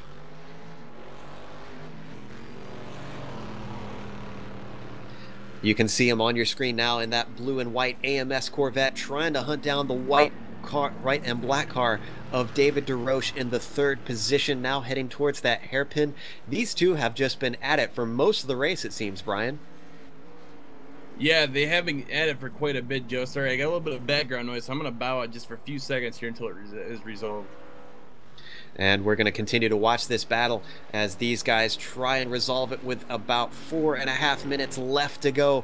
Laps are running down, so if Stefan's going to do something, he's got to do it now. Remember, he is competing for the championship. He is a bit of a ways back in the points, but I do believe that Stefan still has something to fight for in this. I'm checking to see where he is exactly. 67 points back. Yeah, in fact, it's directly with DeRoche, so if he can get ahead of him, this is going to move Stefan Overgaard up into 2nd. Yeah, it looks like Stefan Overgaard is starting to come back a little bit from those mistakes he had earlier in the race, and right now a very strong driver from him. Right now, if I'm Overgaard, I'm going to be a little funky about this. I'm going to get right up on DeRoche's bumper and just put so much pressure on, see how much we can get David DeRoche to bend. It's been a very good race this whole way through, and I'm very excited to see them back together once again. But right now, that would be a very good finish for both of them if they were able to cause an error from one driver or the other. And you can see that damage on the rear wing from that mistake into turn 2 that he had earlier. And now he really closes up as there was another mistake from DeRoche, but there's no passing into that carousel at that point. Now he's going to try and get a good run. He really gets a good exit. He closes up behind that white and black car. He takes a look on the inside, but he's just a little bit too far back. This is an optimistic dive, but no, he doesn't try and take it. And now he almost gets up into the side of him around there as DeRoche tries to square it off, and he loses ground into the S's. That's going to cost him a lot of speed all the way down through these S's, because he had to check up just a little bit now to take out David DeRoche. Like you said, that was an optimistic pass, but he had the right idea. Go very hard on the inside, hopefully force an error on the outside line, and then take that position. But unfortunately, David DeRoche is very strong-willed, and he doesn't bend to nobody. So right now, they're still going to battle it out with only about 2 laps to go. And we are on board with Overgaard trying to run him down, and you can see that windscreen very dirty this late in the race, 2.5 minutes left. And one of the things that I did notice actually that I loved was that nose cam. I'm wondering if we could go back to that nose camera just to give you a sense of the speed of these cars right next to the ground. As we, yes, just look at that flying through, and this should give a better sense of how steep these hills are and blind these crests are. Just look at that. Can't see anything except that car in front. Now closing up into 4, right up onto that bumper, but can't do anything into that corner. Yeah, and right now on HPD, he's right in the back of Overgaard, so Overgaard's going to be very careful here on what he does. If he tries to be wide and gets some extra speed out of this corner, he might get rear-ended. So unfortunately, this might make a little bit of a situation where Gross is going to get a little bit of an advantage, and it's the last thing that Overgaard wants right now in this race.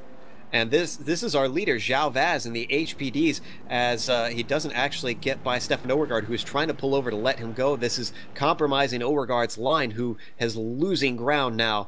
And if he's able to get by, if Vaz is able to get by these guys, this is going to mean one less lap for them to be able to battle it out. And it looks like Vaz is going to be very polite since he has a whole lap lead and just kind of let them have an extra lap to decide. No, he's not.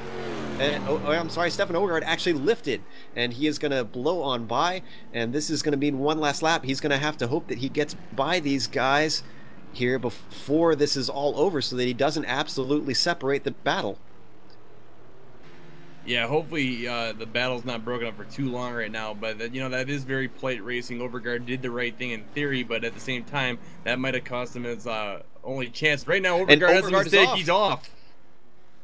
And that is the battle. That is it, unless we've got a mistake from David DeRoche.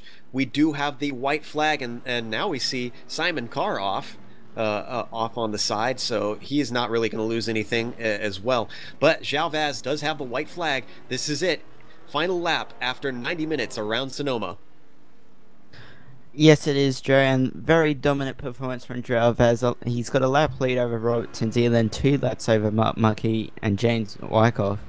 So, a very dominant performance, and he's showing why he's leading this championship. He is the ultimate driver in this series, that other than Cardozo. But in the HPDs, he has dominated this season, and I'm really impressed with his driving. I love it. And remember, a few months ago, he was new to this style of racing. He was used to more F1 style single class open wheeler. So as João Vaz now has 2 turns left to go, we see him head into the hairpin now, coming up just behind Cedric Finzak. Finzak's going to let him pull over. João Vaz pulls up to the checker and takes the win after 90 minutes at Sonoma. And we have Valentini has caught up to Pitchler again, almost had a position to make a pass going through the last corner before the checkered flag. One more lap and we could have had a contested battle in C3, but he doesn't quite wait. He does. He almost gets into the back of Pitchler. If he had a little bit better of a line there, he might have actually pulled it through, but he doesn't, and Pitchler makes it as the winner of this race. And we can see Valentini sliding off there. I wonder if Pitchler ran out of gas or something, but meanwhile, let's hop back to our C2 leader, and that would be Andre Martins, who has a decent lead over Nacho Lamorte, so it could be all over, bar the shouting. Yeah, he's coming through the S's right now, and all he has to do is get through this last little hairpin, and he will be the race winner. A very good overall run for Andre Martins today. He was well deserved. Nacho Lamorte put up a good fight, but Andre Martins is going to come out very strong. Very nice race from Andre Martins. Andre Martins taking a very conservative braking zone into that hairpin after losing so many races in the final laps. This time he's not going to do it. He's going to come away the winner at Sonoma after 90 minutes. Well done to our C2 winner, Andre Martins. So, after 90 minutes, and it seems like we've got just about everybody wrapped up at this point, we are going to take a short break. We're going to come back with the unofficial results, including the podium, and we are going to give you some interviews, so stick around.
Welcome back to Sonoma. We just witnessed round 9, which was 90 minutes around this California course, but in the end, João Vaz came out the winner in the C1 class with Robert Tinsey behind him in second and James Wickoff coming home third.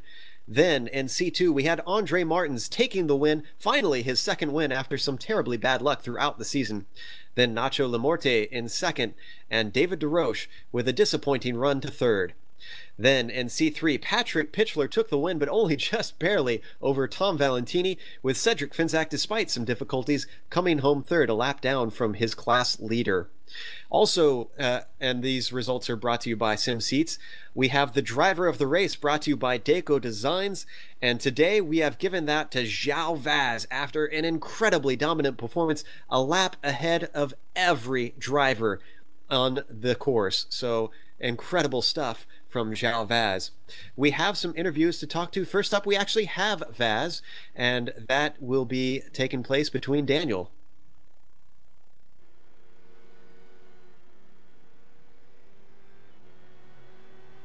G'day, Joel. How are you after that race today? Yeah, I feel pretty good. I would too after dominating a race and winning by a lap.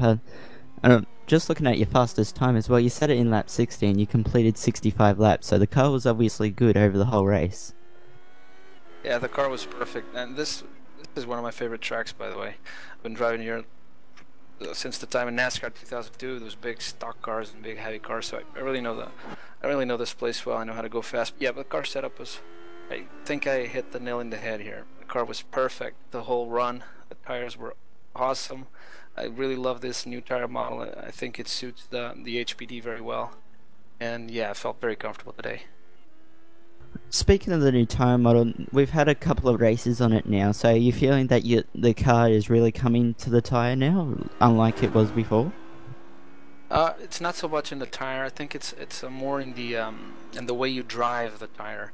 In the old tire model, you could scrub the tires a lot, and you could go into the turn squealing and have the car sideways.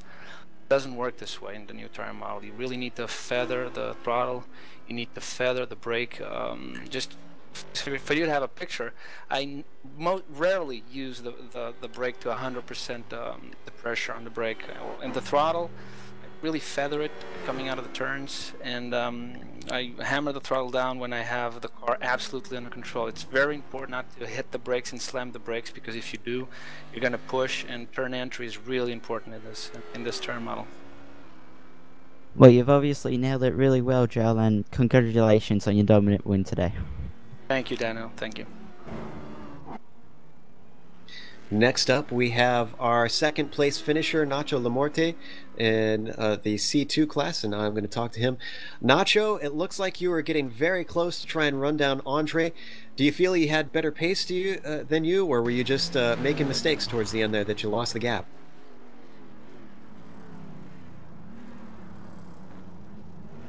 And we might have some problems waiting here for Nacho. Nacho, can you hear us? Huh. There we go. Nacho, what was causing the gap towards the end of the race? Because it seemed like for a while you were closing in on the leader of Andre Martins, and then you just started to lose him a little bit. Yeah, sorry for my English, very bad. I was forcing my car to gap, but I don't can. I can. I make a early pit stop to route without traffic. I go fine, but not enough to catch Andre. Mi español es mal. so, English. Yeah, so we're even. You did a fantastic job to get up to second. Do you think you can grab more podiums in the rest of the season? Yeah, I want to try. My qualifier was good.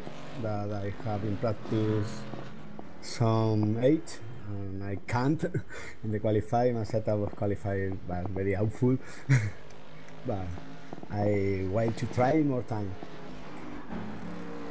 Well, once again, fantastic job. Congratulations on second, and gracias for talking to us. Thank you all. And then next up, we have Jarrett Lawson in the C3 class, who finished in 5th, I believe, in that class, and I believe Dusty's going to talk to him. Jarrett, how are you feeling after that one? That was sort of a disappointing way to end that battle with you and Cedric Finzak. Yep. Honestly, I was just kind of like used to it by then. Fortunately, that's like I think I've been in like 5 races and I've crashed out of 4 of them, so it was like, at least I tried. Yeah, well, I mean, you know, both you and Finzak there seem to be trading spins for a while. So it wasn't just you. This is definitely a very difficult track with a lot of, tough camber changes and everything like that. How did the McLaren feel on the track today? It felt really good, actually. Except for that left-hand downhill sweeper. A lot of times, if I wasn't too careful in that, I get a lot of understeer. And then one of the really cambered turns, I don't know what was going on with the car, but I would get this really weird twitch oversteer. And it only happened if I was just on the brakes, just a little too late. And it would the rear would come out and it just goes straight into the corner. And one of the times I spun, and that's how one of my spins happened, was the car oversteered, jumped the curb, and couldn't catch it. Now, there's, at the beginning of the race, obviously the whole M12C pack was very close together. You guys were running really similar times. I sort of wondered, do you feel like some of the members being a part of a team and being able to share setups and work together like that, you feel that those pure racing guys, that really gives them advantage that allowed them to kind of pull ahead toward the later parts of the race? Oh yeah, definitely. When you're able to collaborate and talk about what's going on with the setup, and everybody's trying different things and finding what works and what doesn't, obviously you're gonna come to a better conclusion than somebody that's working by themselves, because you're doing the work of 3 people, and then you're sharing it with all 3. So obviously it's definitely going to help out with setup and everything, and even learn the track, so yeah, teamwork definitely helps. All right, well, it was sorry to see you bow out of the race there toward the end. It was a really exciting battle you had going there the whole time. It was a pleasure to watch you watch. Thanks for coming and talking to us today. No problem. Thanks for having me, guys. We have one last driver we want to talk to. That's our 2nd place finisher in the HPDs, and that will be Robert Tinsey, and I believe Daniel's going to talk to him. Hey Robert, how are you this evening? Oh, I'm great. How are you? I'm pretty good. Now Joel had a lot of pace today. Did you think? I know you had a couple of spins, and you said that you had damage that was costing you some time. What damage was it? And B, do you think you could have been closer to Joel had you not got that damage? Oh, definitely not. Zhao is definitely in a class of his own. He's really good at this track, especially. I don't think anyone could have really touched him today. As far as the damage goes, it's when I, after the carousel and the hairpin, I tried to go inside a Corvette and kind of spun, and Mark accidentally got in his way once I was sideways, and he clipped the front of my spoiler basically and just bent it. So for some reason, after that, anytime I went to the carousel, the car would totally push right. I had to go so slow through the carousel, so I was losing about a second and a half, 2 seconds a lap or so. But yeah, Zhao did amazing. It was a really great race. That was unfortunate with your damage there. Now, we saw, not just with yourself, but with your teammate James Wycroft, Mark Markey as well, that there were a number of mistakes amongst the HPD field. Do you think that was because of the difficulty of the track, or the intensity of the racing, or how would you describe that? Oh, definitely both of them. My other team member is David, by the way, not Mark. But yeah, that's just a super tricky track. I've actually never raced that one in multi-class before, so that is definitely a learning experience, I think, for all of us. Yeah, especially the speed differential in a lot of those turns. It's similar to Mosport, but even in a more rinky-dinky track. So yeah, it's just a really hard combination altogether. You did mention David that. So did he have some connection issues because he did lose connection during the race sometime? Yeah, he just messaged me and he's trying to get my advice on.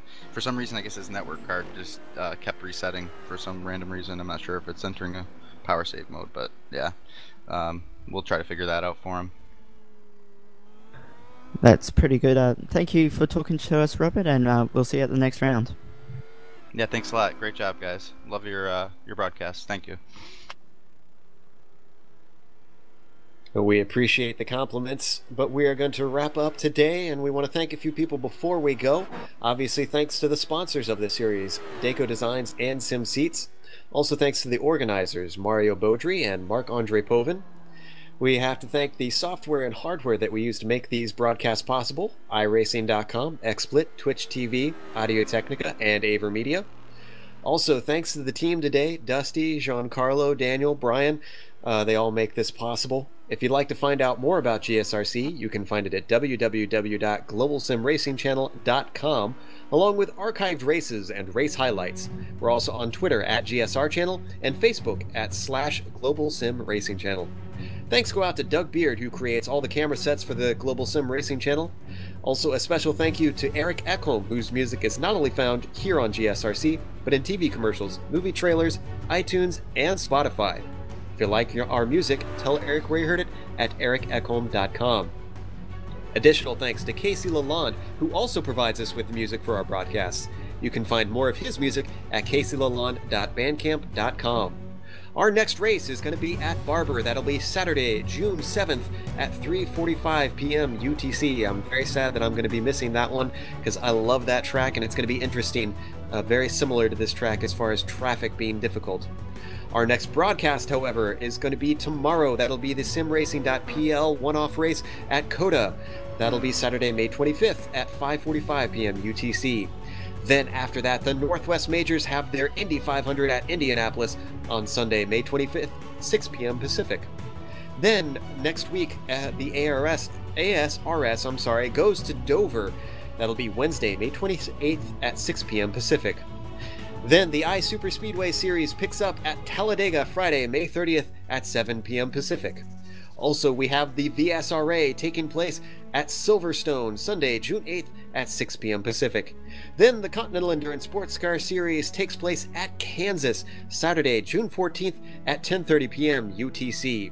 But until next time, race clean, race hard, and I'll see you on the track.